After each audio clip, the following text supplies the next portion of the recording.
하나님 말씀 데살로니가 후서 3장 7절에서 9절까지 한번 따라 합시다. 본이 되어라. 이게 굉장히 어려운 얘기고 중요한 얘기입니다. 아멘.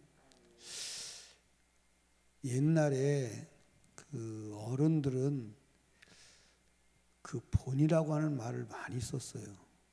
아주 많이 썼습니다.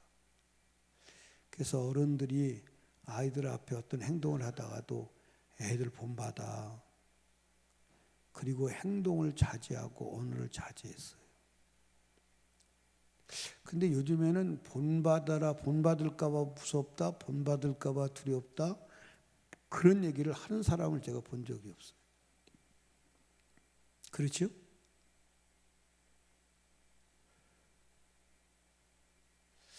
여러분, 이 본이라고 하는 것이 엄청나게 중요한 줄로 믿으시기 바랍니다. 이 바울 사도는 자기가 데살로니가 교회에 있을 때에 자기 모든 권리가 있음에도 불구하고 그 권리를 사용하지 아니하고 누가 데살로니가 교회 성도들이 본받을까 봐, 그리고 그들에게 예수 그리스도는 어떻게 믿는 거야, 그리스도인의 삶을 어떻게 사는 거야, 그걸 본을 주기 위해서 실천한 거예요. 그래서 이제 오늘 성경 보니까 7절 보니까 너 어떻게 우리를 본받아야 할 것을 너희가 스스로 안 하니, 본을 보였다 그 말이에요. 그리고 이제 9절에 가서 보면 우리가 권리가 없는 것이 아니 오직 스스로 너에게 본을 주어, 본을 준다는 거예요. 본을 주어 우리를 본받게 하려 함이라 그랬어요. 여러분들 하나님이 우리를 엄마 아버지로 세우신 목적은 자녀들에게 본이 되게 하시려고, 본을 보여주어서 그 본을 본받아서 바른 삶을 살게 하려고 본을 준 거예요. 본으로 준 거예요. 그러니까 부모는 자식의 본이 돼야 돼.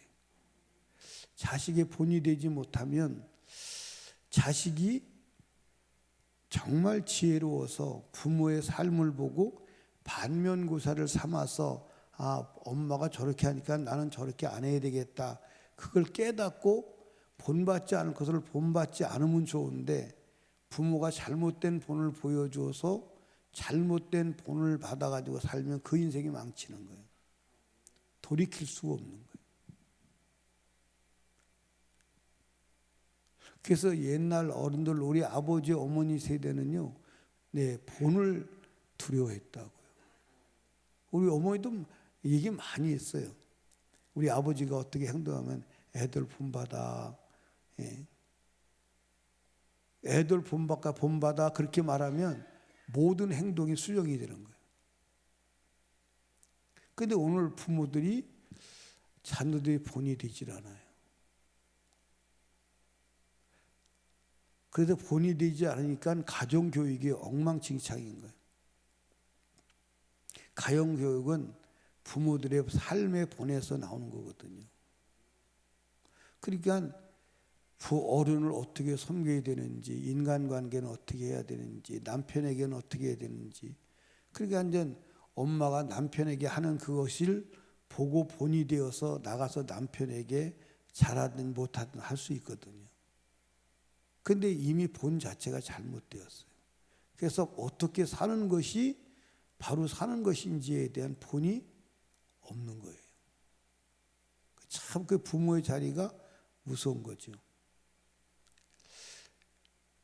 목사도 마찬가지예요. 목사는 성도의 뭐가 돼야 돼요? 본이 돼야 돼요. 근데 그게 이제 무서운 겁니다. 먼저 믿는 우리는 누구의 본이 돼야 돼요? 후에 믿는 자의 본이 돼야 돼요. 여러분, 예수가 왜 이 땅에 오셨습니까? 여러분은 예수 그리스도는 하나님의 형상의 본체라고 그랬어요. 하나님의 본을 보여주시기 위해서 이 땅에, 사람이 어떤 존재에서 본을 보여주시기 위해서. 아멘. 그 본이 되는 게 중요한 거예요. 그래서 여러분과 제가 나는 누구의 본이 되고 있나 한번 생각해 보시기 바랍니다. 본이 되지 않는다면 우리를 구원하신 목적에서 이탈한 거예요. 아멘. 자, 성경 한번 찾아보시죠. 데살로니가 후서 3장을 넘어가 봐야 돼요. 디모데전서 1장.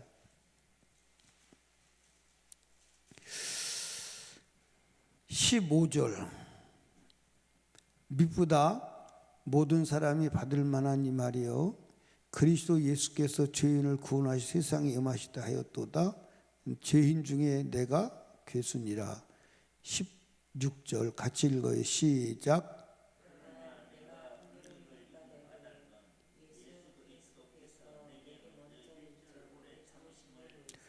후에 주를 믿어 영생 얻는 자들에게 본이 되게 하려 하심이라 그랬어요. 그러니까 우리를 부르신 목적이 뭐예요? 본이 되게 하시려고. 그러니까 먼저 태어난 자는 후에 태어난 자의 본이 되는 것이 사명이에요. 먼저 믿는 우리는 후에 믿는 자들에게 뭐가 돼야 돼요? 본이 돼야 돼요. 그게 본이 되는 삶이 이게 사명이에요. 그러니까 우리는 그리스도의 뭐가 돼야 돼요? 본이 돼야 돼요. 그래서 바울 사도가 뭐라고 그러죠? 내가 그리스도를 본받은 것 같이 너희는 나를 본받아라. 제가 이제 여러분에게 그런 얘기 했잖아요. 제가 이제 이 바울 사도가 설교한 내용을 듣고 가만히 내가 지금까지 신앙생활을 하면서 수많은 사람들이 설교를 들을 때 바울처럼 설교한 사람을 내가 못 본 것 같아요. 바울 사도는 지식을 가리키고 복음을 전했지만 꼭 한 말이 있어요. 나를 본받아. 근데 나는 지금 예수를 50년 넘게 믿고 있거든요. 근데 어떤 설교자도 강단에 서서 나처럼 해봐. 그런 사람을 제가 별로 본 적이 없어요. 이게 엄청난 차이죠. 강단에서 자기가 배운 지식을 전하고 자기가 수사학적으로 논리적으로 서론, 본론, 결론이 잘 되었으면 나 설교 잘했다. 또 사람들은 그렇게 지식적으로 이해를 시켜주면 은혜 받았다. 그런데 가서 삶의 변화는 안 일어나는 거예요. 설교한 사람도 자기가 설교한 대로 살지 않는 거예요. 그러니까 설교가 아무리 외쳐도 메아리가 돼버리고 이게 심각한 문제입니다. 설교는 내용이 중요한 게 아니라 본이 돼야 돼요. 아멘. 본이 돼야 돼요. 여러분, 본을 삼으시려고 하나님 우리를 부르신 것을 믿으시면 아멘. 본이 돼야 돼요. 그러니까 여러분과 제가 성공적인 삶은 본이 되는 삶을 살아야 돼요. 아멘. 그 본이 되는 삶을 살려면 본을 받아야 돼, 안 받아야 돼요? 누구를 본받아야 돼요? 누구를 본받아야 돼요? 그리스도를 본받아야 돼요. 그게 여러분과 제가 그리스도를 본받고 그리스도의 본을 보여주는 축복의 삶이 되기를 주님의 이름으로 축복합니다. 그러려면 그리스도의 본을 그리스도를 우리가 가져야 돼, 안 가져야 돼요? 가져야 돼요. 그게 성령 충만이에요. 그래서 바울 사도는 빌립보서에서 분명히 말했죠. 너희 안에 이 마음을 가지라. 곧 그리스도 예수의 마음이니. 아멘. 그러니까 본이 되려면 본을 받아야 돼, 안 받아야 돼요? 그러니까 하나님이 우리를 부르신 목적은 본이 되게 하시려고. 아멘. 직분자도 세운 목적은 왜 세웠어요? 본이 되게 하시려고. 그래서 베드로 전서 5장을 한번 보입시다. 베드로 전서 5장을 보면 예. 5장 이제 3절을 보면 그렇게 기록되어 있죠. 맡겨온 자들에게 주장하는 자세를 하지 말고 오직 약물에 뭐가 되라? 본이 되라. 본이 되라. 그렇게 말씀했어요. 여러분, 우리 예수 그리스도를 본받읍시다. 그래서 예수 그리스도를 본받으려면 어떻게 해야 돼요? 성령으로 충만해야 돼요. 왜? 예수 그리스도가 하나님의 성령이시니까. 그러니까 이 성령으로 충만해야 돼요. 다른 길은 없어요. 우리가 그리스도의 본을 가져야 본을 보이는 삶을 살 수 있는 줄로 믿으시기 바랍니다. 그러니까 갈라디아서 5장 22절 23절에도 뭐라 그랬죠? 오직 성령의 열매는 사랑과 희락과 온유와 오래 참음과 자비와 양선과 충성과 온유와 절제니 이 같은 법을 금지할 그 법이 없느니라. 그러니까 성령으로 충만하면 그리스도의 성품을 갖고 그리스도의 본이 되는 삶을 살 수 있는 줄로 아시기 바랍니다. 그러니까 여러분과 제가 이제 한국 교회도 전 세계 교회도 착각하는 게 있어요. 그게 뭐냐면 지식이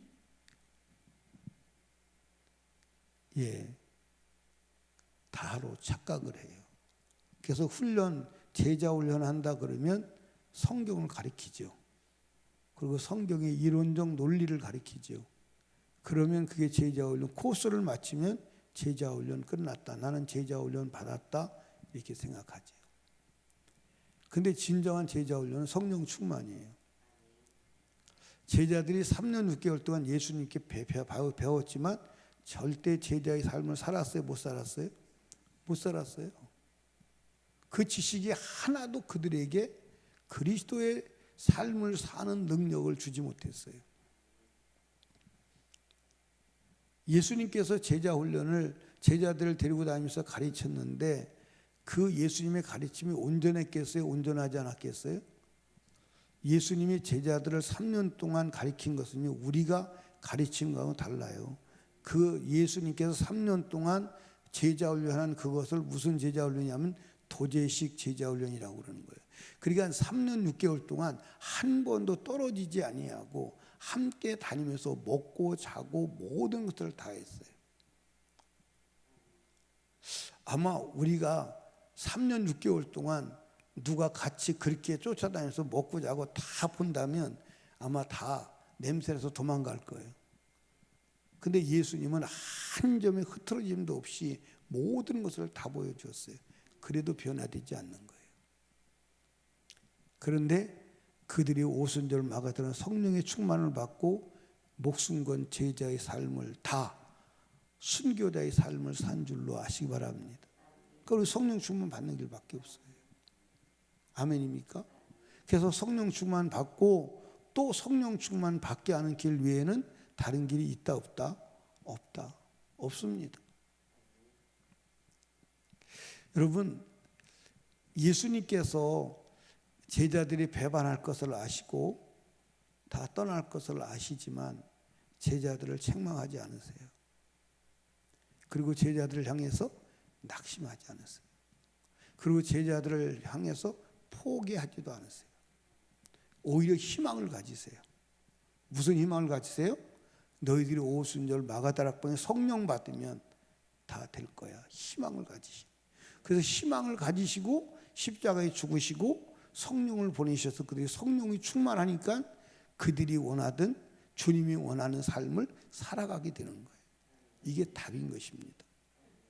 그래서 저와 여러분들이 성령 충만 받아서 제자의 본을 따르고 본을 보여서 다른 사람의 본이 되는 축복의 삶을 사시는 축복이 있기를 주님의 이름으로 축원합니다. 그래서 저도 기도하고 여러분도 기도하고 그리스도의 본을 주어 그리스도를 닮아가게 하는 재생산의 삶을 살아가는 축복의 삶이 이루어지기를 주님의 축복합니다. 근데 여러분과 제가 이제 지금까지는 본이 되지 못했으면 뭐 해야 돼요? 회개해야 돼요. 그리고 내가 본이 되지 못한 삶을 살아서 잘못된 본을 받은 사람에게 뭐라 그래야 돼요? 내가 내가 당신한테 본이 되는 삶을 살지 못해서 미안해. 우리 앞으로 이렇게 살아보자. 아멘. 아멘. 그래서 남편은 남자의 삶이 있어요, 없어요? 남편의 본이 있다고요. 아내는 아내의 본이 있어요, 없어요? 아내의 본이 있다고요. 그 본을 보여줘야 돼요. 남자와 여자를 따로 만든 이유가 있잖아요. 그렇죠? 남자의 역할이 있고 여자의 역할이 있어요. 요즘에는 남자하고 여자하고 같다는 말을 많이 해요. 근데 같아요, 안 같아요? 씨름해봐. 힘이 달라요. 다 달라요. 도저히 남자가 여자가 같다고 해도 할 수 없는 부분들이 많아요, 안 많아요? 아무리 남자가 탁월해도 애 못 낳아요. 그렇죠? 애 낳는 건 여자의 몫이에요. 그러니까 여러분과 제가 남자와 여자를 지으신 목적을 잘 이해하고 남자로서의 삶, 여자로서의 삶을 사는 게 사명임을 아시기를 주님의 축복합니다. 우리 본이 됩시다. 아멘. 한번 우리 자신을 생각해 봅시다. 나는 지금 본이 되는 삶을 살고 있나? 나는 목사로서 본이 되는 삶을 살고 있나?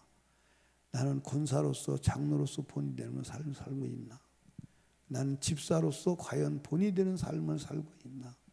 한번 돌아보고 본이 되기 위해서 성령 충만 받는 축복이 있기를 주님의 이름으로 축원합니다. 아멘. 기도합니다. 우리 주여 세 번 부르짖고 간절히 기도할 때에 말씀을 생각하며 주여 남은 생에 그리스도의 본이 되고 본을 보이는 삶을 살게 하여 주시옵소서. 그래서 하나님의 나라에 상급받는 자가 되게 하옵소서. 하나님 아버지, 바울 사도가 데살로니가 교회와 모든 교회에 본을 보인 것처럼 우리도 본을 보이는 삶을 살게 하옵소서. 담임 목사와 사역을 위해서, 불신 가족, 불신 영혼 구원을 위해서, 그리고 나라와 민족을 위해서, 특별히 대통령 선거를 위해서 지금 혼돈 속에 있는 이 나라를 건져 주시옵소서. 진정 나라를 사랑하는 일꾼을 세워 주시옵소서. 우리 간절히 기도하시고, 그리고 이제 성령 충만을 위하여 하나님께 간절히 기도하고 문제를 놓고 기도하고 응답받고 돌아갑니다. 주여, 주여, 주여.